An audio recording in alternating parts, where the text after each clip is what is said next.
हर कोने में समाया था। काला पहाड़ के नीचे छुपा एक छोटा सा गाँव, जिसकी हवा में अजीब सी ठंडक थी। आज यहाँ एक नया चेहरा आया था, राघव, अपनी टीम के साथ सच ढूंढने। आखिरकार मैं वहां पहुंच ही गया। सुना था कि ये जगह बहुत सुनसान है, लेकिन जब अपनी आंखों से देखा तो एक अजीब सा सन्नाटा पसरा हुआ था। हवा तक जैसे खामोश थी। हर कोने से बस एक ही सवाल उठ रहा था, क्या यह जगह सच में भूतिया है? मैं धीरे धीरे गांव के भीतर बढ़ा। लोगों की निगाहें मुझ पर टिक गई थी। कुछ लोग बातें करते करते अचानक चुप हो गए। कहीं से धीमी आवाज आई, नया आदमी है, शहर से आया है। उनकी आंखों में कुछ था, कोई गहरा राज जो उनकी नजरों से झलक रहा था। भूख के मारे पेट में चूहे कूद रहे थे, इसलिए मैं एक छोटी सी चाय की दुकान पर गया। जैसे ही मैं अंदर दाखिल हुआ, चाय वाले का चेहरा एकदम पीला पड़ गया। मैंने हंसते हुए कहा, भैया एक चाय देना। और वैसे सुना है यहाँ कुछ अजीब होता है, कुछ भूत प्रेत वाली कहानियां। चाय वाले ने थकी हुई सी मुस्कान दी, लेकिन उसकी आंखों में छुपा डर छिपा नहीं रह पाया। वह धीरे से बोला, साहब बस कहानियां हैं, लेकिन रात में जंगल के अंदर मत जाना। बस इतना कहकर वह चुप हो गया। लेकिन मैंने साफ महसूस किया, उसके हाथ कांप रहे थे और उसकी आंखों में जो डर था वह कुछ और ही कहानी कह रहा था। हर कहानी की एक शुरुआत होती है, काला पहाड़ की भी है एक ऐसी कहानी जिसमें सिर्फ खौफ, दर्द और एक श्राप है। आज चौपाल में कुछ बूढ़े लोगों से मिलने आया, शायद असली कहानी पता चल सके। तुम जानना चाहते हो काला पहाड़ का राज? सुन, लेकिन समझ के सुन। सच जानना आसान नहीं होता बेटा। मैं सुनने के लिए तैयार हूं, बताइए। बहुत साल पहले अंग्रेजों के समय में यहाँ एक खजाना छुपाया गया था और उस खजाने की रक्षा के लिए एक तंत्र किया गया। ऐसा तंत्र जो मौत से भी ज्यादा खतरनाक था। जब अंग्रेज भाग रहे थे, उन्होंने अपने लोगों को काला पहाड़ के नीचे जिंदा गाड़ दिया था ताकि वे खजाने की रक्षा करें, और उनकी आत्माएं आज भी जंगल में भटक रही हैं। जिंदा गाड़ दिया? ये कैसे हो सकता है? तुम जब जंगल में जाओगे तो आवाजों का ध्यान रखना। सब कुछ जो दिखे या जो सुनाई दे उस पर विश्वास मत करना।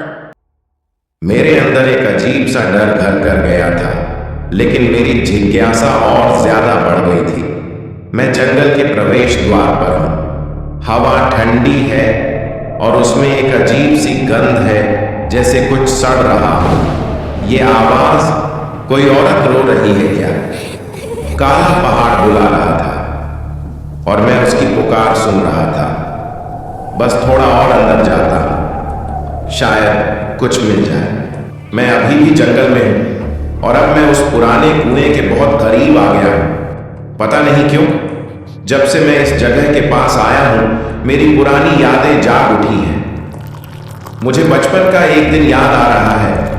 मैं सिर्फ 7 साल का था, अपने नाना के गांव में, और उनके खेत के पास एक ऐसा ही पुराना कुआं था।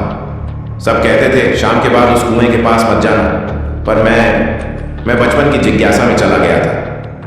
वहां एक औरत बैठी थी सफेद साड़ी में, और वो कुछ गाना गा रही थी। मैं डरा नहीं, बस उसे देखता रहा। आज इतने सालों बाद वही एहसास आ रहा है, वही ठंडी हवा, वही अजीब सी खामोशी। मैंने एक पत्थर उठाकर कुएं में फेंका और नीचे से एक अजीब सी आवाज आई। न पानी की छलांग, न गूंज, बस एक मरी हुई सी था। और तभी मैंने सुना एक हंसी, बहुत हल्की, जैसे कोई छोटी बच्ची हंस रही है। मैं रुक गया। हवा तेज होने लगी और मुझे लगा जैसे कोई मेरे आसपास चल रहा हो, पर जब मैंने मुड़कर देखा वहां कोई नहीं था। और फिर एक आवाज बिल्कुल मेरे कान के पास से आई, फुसफुसाहट में, वापस जाओ। मैं एक सेकंड के लिए जम गया, समझ नहीं पाया क्या करूं, पर फिर मेरे कदम अपने आप भागने लगे। मैं भाग रहा था और मुझे ऐसा लग रहा था कि कोई मेरे पीछे दौड़ रहा है। तभी मेरे सामने कुछ गिरा, एक लाल रंग का खिलौना और मिट्टी में छोटी छोटी उंगलियों के निशान। मुझे सब याद आ गया। बचपन का वो कुआं, वही खिलौना, वही हंसी, सब कुछ वापस आ गया था। मैं जंगल से भाग आया, लेकिन मुझे लगता है मैं कुछ साथ ले आया हूं। मैं घर वापस आ गया हूं, पर पता नहीं क्यों सब कुछ वैसा नहीं लग रहा जैसा मैं छोड़कर गया था। दरवाजा अपने आप खुला था और घर के अंदर एक ठंडी हवा का झोंका महसूस हुआ। मुझे लगा हो सकता है कोई दरवाजा ठीक से बंद नहीं हुआ हो, लेकिन फिर मैंने देखा मेरे लिविंग रूम के बीच में वही लाल रंग का खिलौना पड़ा था जो जंगल में मिट्टी में गिरा था। मैं हिल गया था। मैंने वो खिलौना जंगल में छोड़ दिया था। ये यहां कैसे? मैं धीरे से आगे बढ़ा और जैसे ही मैंने खिलौने को हाथ लगाया, पीछे से एक आवाज आई, वापस जाओ। मैं घूमा, पर पीछे कोई नहीं था, बस ठंडी हवा और एक अजीब सी खामोशी। मुझे समझ नहीं आ रहा था क्या हो रहा है। क्या मैं कुछ साथ ले आया हूं जंगल से, या ये सब सिर्फ मेरा दिमाग है? तभी मैंने लिविंग रूम के कोने में कुछ देखा। धीरे से रुककर एक छोटी छाया, जैसे कोई बच्ची बैठी हो। मैं बस देखता रह गया। उसकी आंखें बिल्कुल काली थीं और वो मुझे सीधा देख रही थी। फिर उसने अपना हाथ उठाया और मेरी तरफ इशारा किया। मैं वहां से हिल भी नहीं पा रहा था। और फिर अचानक सब कुछ गायब हो गया। छाया, हवा, सब कुछ सामान्य था, या शायद सिर्फ दिख रहा था सामान्य। मुझे लगता है ये कहानी यहां खत्म नहीं हुई फुसफुसाहट में। ये तो अभी शुरू हुई है। मैं कितनी देर तक अपने घर के एक कोने में चिपका बैठा रहा, मुझे पता नहीं, लेकिन मुझे बस यह महसूस हो रहा था कि मैं अकेला नहीं। कहीं ना कहीं कोई मुझे देख रहा था। घर की हर दीवार से, हर कोने से मुझ पर आंखें टिकी हुई थी। रात हो चुकी थी, अंधेरा हर तरफ छाया था और हवा जैसे घर के अंदर से ही निकल रही हो। मैं उठकर अपने कमरे की तरफ बढ़ने लगा। कदमों की आहट मेरे कदमों के साथ मिल रही थी, लेकिन वह मेरे कदम नहीं थे। जब मैं कमरे का दरवाजा खोलने ही वाला था, तभी पीछे से किसी ने मेरा हाथ पकड़ लिया, ठंडा जैसे बर्फ का टुकड़ा। मैं घूमा, पर वहां कोई नहीं था। बस एक ठंडी सी सांस मेरी गर्दन को छू कर निकल गई। मेरा सब्र टूट गया था। मैं चिल्लाया, कौन है? क्या चाहता है तू? और उसी वक्त पूरा घर गूंज उठा, एक बच्ची की हंसी से। वह हंसी जैसे सीधा मेरे भीतर उतर रही थी। मुझे समझ नहीं आ रहा था क्या करूं। मैं भागना चाहता था, पर कहां जाता? यह तो मेरा अपना घर था। तभी मुझे लिविंग रूम से एक आवाज आई, मुझे बुलाने की आवाज। मैं जैसे किसी सम्मोहन में उस आवाज के पीछे चल पड़ा। लिविंग रूम में सब कुछ उल्टा पुल्टा था। सामान इधर उधर बिखरा पड़ा था और बीच में वही लाल खिलौना पड़ा था और उसके पीछे वह बच्ची खड़ी थी। इस बार मैं उसे साफ देख सकता था।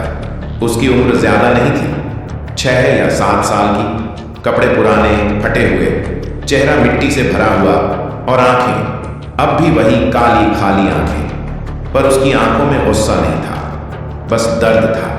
वह आगे बढ़ी और अपने छोटे हाथ मेरी तरफ बढ़ा दिए। मैं वहीं रुक गया। मुझे कुछ समझ नहीं आ रहा था। डर और दुख दोनों एक साथ महसूस हो रहे थे। तभी एक याद मेरे दिमाग में बिजली की तरह चमकी। वही गांव, मेरा बचपन, वह पुराना कुआं। बचपन में एक दिन मैं और मेरे कुछ दोस्त खेल रहे थे और हमने एक छोटी बच्ची को मजाक में कुएं के पास डरा दिया था। वह डरी, चीखी, पीछे हटी और फिर कुएं में गिर गई। हम सब भाग गए थे। किसी ने कुछ नहीं बोला, सब चुप रहे और मैं अपनी सारी जिंदगी इस सच को दबाकर जीता रहा। वह बच्ची वही थी। वह मेरा इंतजार कर रही थी सालों से, जंगल में, मेरे घर में। अपना बदला नहीं, अपना सच सुनाने के लिए मैं उसके सामने घुटनों के बल गिर पड़ा। मेरी आंखों से आंसू बह रहे थे। मैं बस यह कह सका, माफ कर दो, मैं गलत था, मुझे माफ कर दो। वह बच्ची एक पल के लिए चुप रही, फिर उसने अपने छोटे हाथ से मेरा चेहरा छू लिया। उसका स्पर्श ठंडा था, लेकिन उसमें एक अजीब सी शांति थी। और फिर वह मुस्कुराई। इस बार एक सच्ची मुस्कान, ना डरावनी, ना खौफनाक। और धीरे धीरे वह हवा में घुलने लगी, जैसे कोई धुंध जो सूरज की रोशनी में पिघल जाती है। घर की ठंडी हवा गर्म होने लगी, अंधेरा हल्का पड़ गया और मैं बस वहीं अकेला बैठा रह गया। पर मैं जानता था अब मैं अकेला नहीं था।